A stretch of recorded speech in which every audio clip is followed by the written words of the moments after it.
Hey, good morning. Good morning. Coach Micheal Burt. It is Wednesday morning and a brisk morning here in Tennessee. It's 6:53. Just want to say good morning to everybody out there. I'm Coach Micheal Burt. If you watch this on YouTube or Instagram or Facebook, or you join me in the mornings for the morning drives, number one, thank you. I appreciate you. The coach needs the players, and the players need the coaches. And I'm getting bolder as I get older.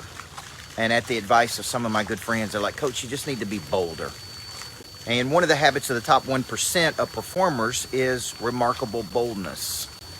And so I'm going to address something this morning that I think everybody should hear and think about in their life. If you have ever said to another person about anybody that it's all about the money to them, okay? If you're guilty of saying this, I just want you to be honest. If you've ever said it's all about the money to them, I want to address this concept because, number one, here's what I figured out. Without money, where there's no profit, there's no mission. Where there's no money, there's no mission. There's no greatness factories. There's no success schools for kids. There's no employment for other people. There's no marketing to spend. There's no lodge for people to come to. There's no, you see, what I want you to do is I want you to start reframing how you think about money. And I want you to start, if you've ever said this about people, it's all about money to them. Number one, have you ever walked a mile in their shoes?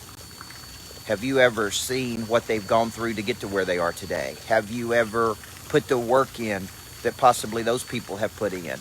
Have you ever spent personal time with them to know what their heart is? And have you ever, because you're talking to a guy here who spent from 19 to 31 as a high school basketball coach, making first $199 a year as an elementary basketball coach. I made $2,000 my first 3 years of being a basketball coach, and I didn't even have a desk. I remember getting up the courage to go ask my boss, could we go to Walmart or somewhere and just get a desk for me to sit at? It took me 3 years to have the courage to ask him. And in year number 3, he's like, yeah, we'll go over. And we went to Walmart that day, and I got a simple desk.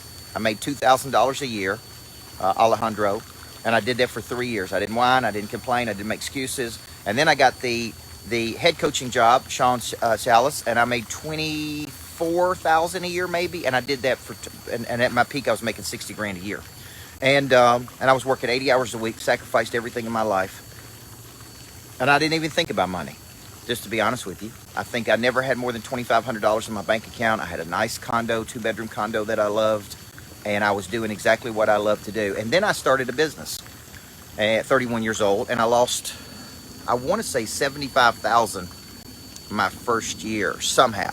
Okay, we generated money, but the business needed the money, so I ended up losing money my first year. And I'm thinking, man, this is hard. And the first thing I realized is how much money you actually have to make to be profitable and to help a lot of people. And I went down to the bookstore and I bought a book called How to Grow Your Financial IQ by Robert Kiyosaki and my friend Sharon Lecter. Lecter, I think, wrote the book. And I started to understand assets and liabilities. And what I really started to understand is where there's no profit, there's no mission. Where there's no money, there's no mission. And so I started to figure out, man, to do anything, you need to generate money. Because you can't expand without money, and you can't market without money, and you can't grow without money. And people were asking me what it takes to be known and famous in the world. And here's what I tell them: a lot of money. At the end of the day, it takes a lot of money for Facebook impressions and YouTube hits and subscribers, and like, it's crazy, man. So at the end of the day, I hear people say that sometimes, and I've even heard people say it about me. Man, it's just all about the money to that guy.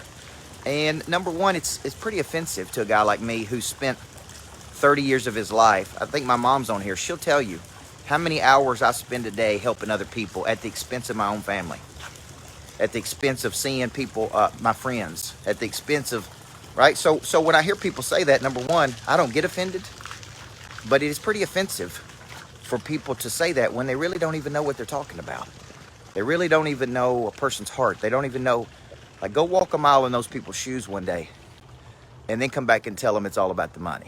And what's interesting is some of those people are driving Range Rovers and nice cars, and it's not about the money to them, but it's about the money to other people, right? So I really want to encourage you this morning to lose judgment.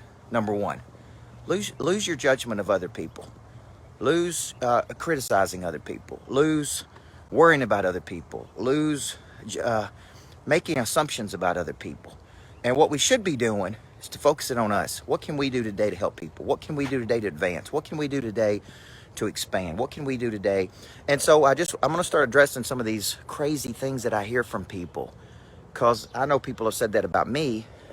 And I'm like, I've never said that about other people. I don't think that way about other people. I don't care if they make $1 billion, just to be honest with you. And so I think until this is just a coach talking to you, say, man, let's grow up here, and let's just show up and worry about ourselves.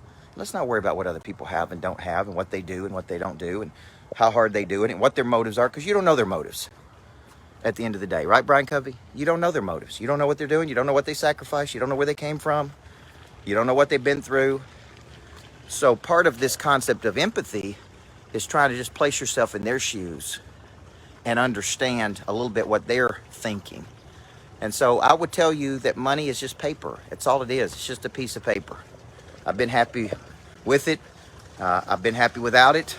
I didn't think about it for 12 or 13 years. The only reason I think about it today is because I'm running a business that needs employees and people. And this Greatness Factory in Nashville has been a great reminder to me.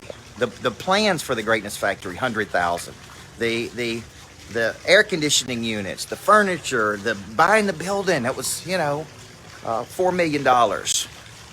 Furnishing the building, getting it ready, marketing it. I'm like, man, this is crazy.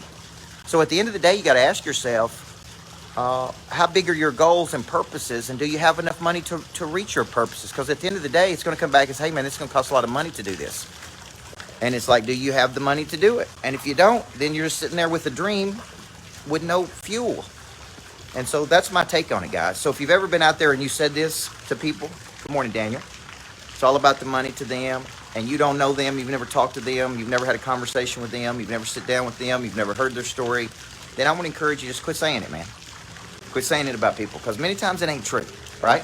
So I'm Coach Burt. I believe everybody needs a coach in life. I believe a good coach can change your life, and sometimes a coach just brings the cold, hard truth to you, folks. And that's what I'm bringing today. So you guys have a great day. I'm headed out to the lodge, spending time with people at the $1 Million Coaching Summit with me and Mr. Cody Askins. It's been an incredible day yesterday, and we're going to come back and have a great day today. So God bless you. Good to see you, Dave Frost. Love you guys. Thank you very much. Let's roll.